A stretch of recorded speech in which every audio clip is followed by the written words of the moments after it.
Hermann Goering तुरुंगात खऱ्या अर्थाने कसा होता हे तुम्हाला माहीत आहे का? जेव्हा त्याच्या कैद्यांनाही त्याची भीती वाटत होती. त्यांच्यापैकीच एक US army guard Herbert Carver Nuremberg तुरुंगातील आपल्या ड्युटी दरम्यान काही नोंदी ठेवल्या होत्या आणि त्याने गोरिंगबद्दल जे लिहिले ते आश्चर्यकारक होते. कार्वर म्हणाला की जेव्हा त्याने पहिल्यांदा गोरिंगला पाहिले तेव्हा त्याला अपेक्षा होती की तो पूर्णपणे तुटलेला असेल.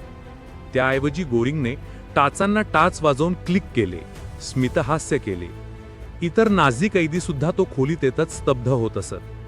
कार्वरने लिहिले, तुरुंगातही गोरिंगचाच रुबाब चालायचा. त्याने रक्षकांना सोन्याचे पेन आणि उत्तम सिगारेट यांसारख्या भेटवस्तू दिल्या, कैद्यांना मित्र बनवण्याचा प्रयत्न केला.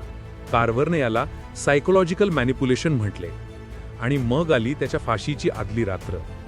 गोरिंग शांत दिसत होता आणि म्हणाला, उद्या मी मरेन, पण मी कसा मरेन हे मी ठरवेन.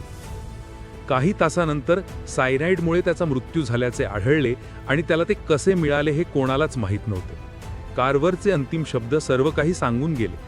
आम्ही रक्षक होतो, पण शेवटी सत्ता अजूनही गोरिंगच्या हातात होती.